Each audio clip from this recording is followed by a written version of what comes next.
To all Black women of America, I want to express my heartfelt apology for the role that many white Americans, including white women, played in electing Donald Trump. I recognize the pain and frustration that this has caused in Black communities and the ways this outcome has undermined the rights, the safety, and the dignity of so many, especially Black women. I understand that Black women have long fought for justice and equity, not just for themselves, but for all marginalized communities. And your commitment to truth, resilience, and progress is truly inspiring. As a white person, I'm aware that part of my responsibility is to listen, learn, and actively challenge systems that harm and marginalize.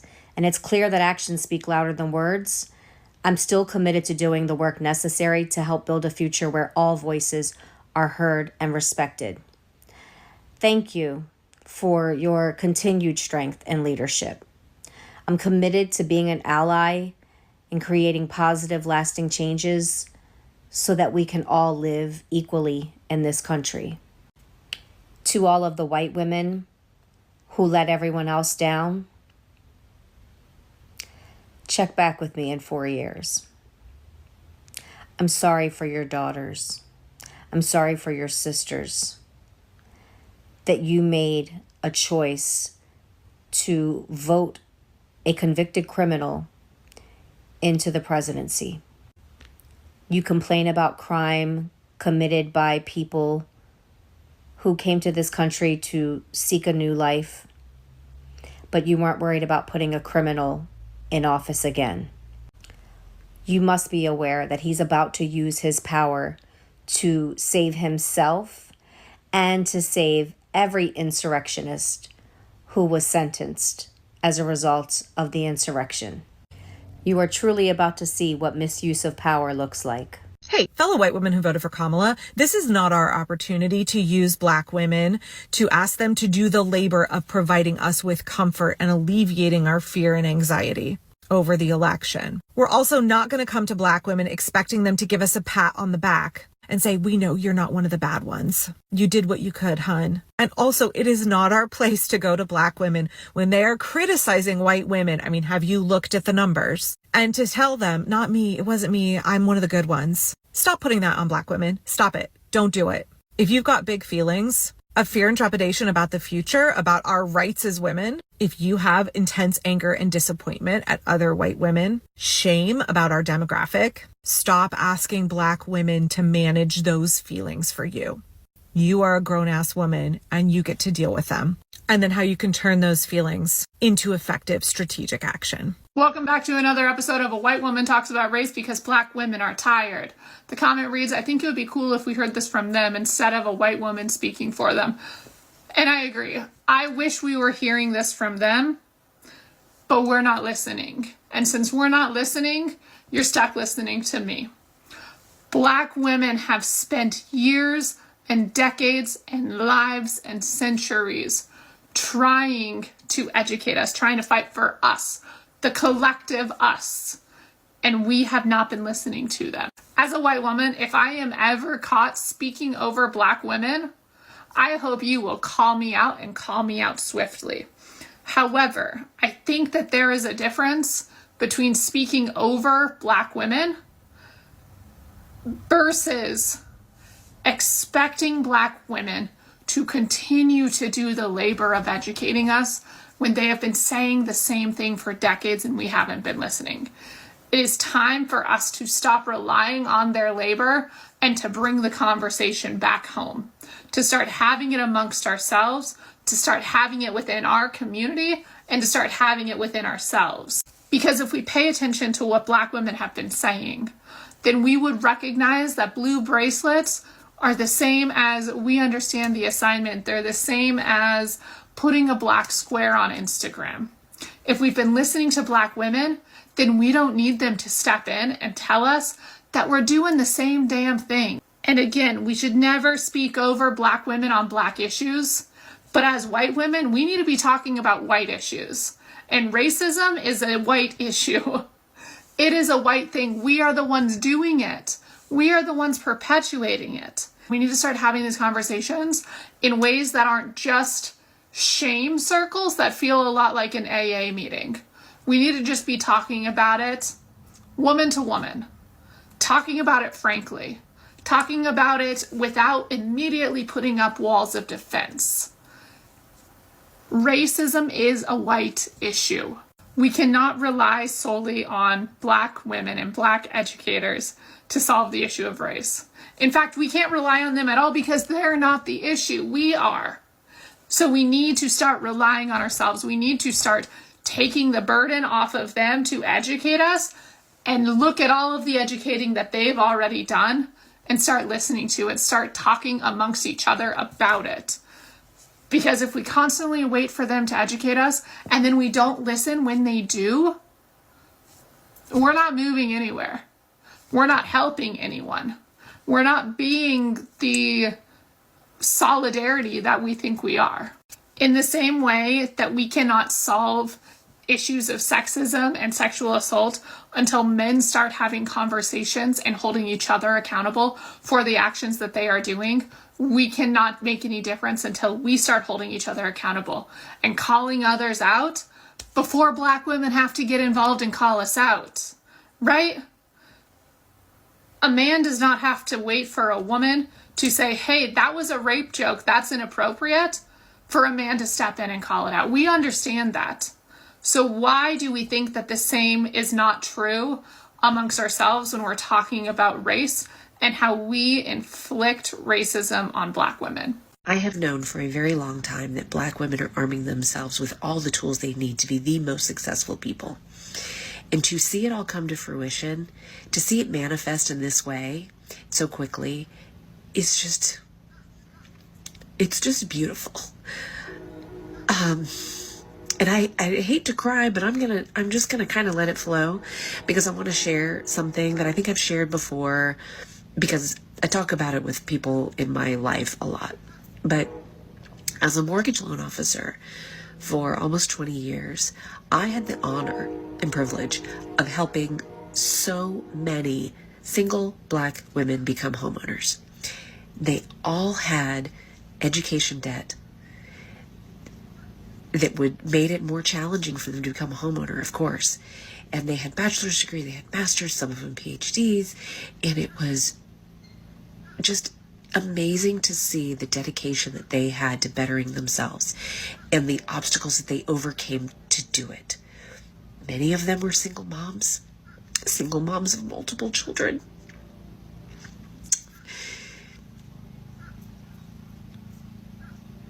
Sorry, I'm a single mom myself. And so I know how hard it is to try to do anything for yourself when you're a mom. And these women did. And now here we are on this clock app.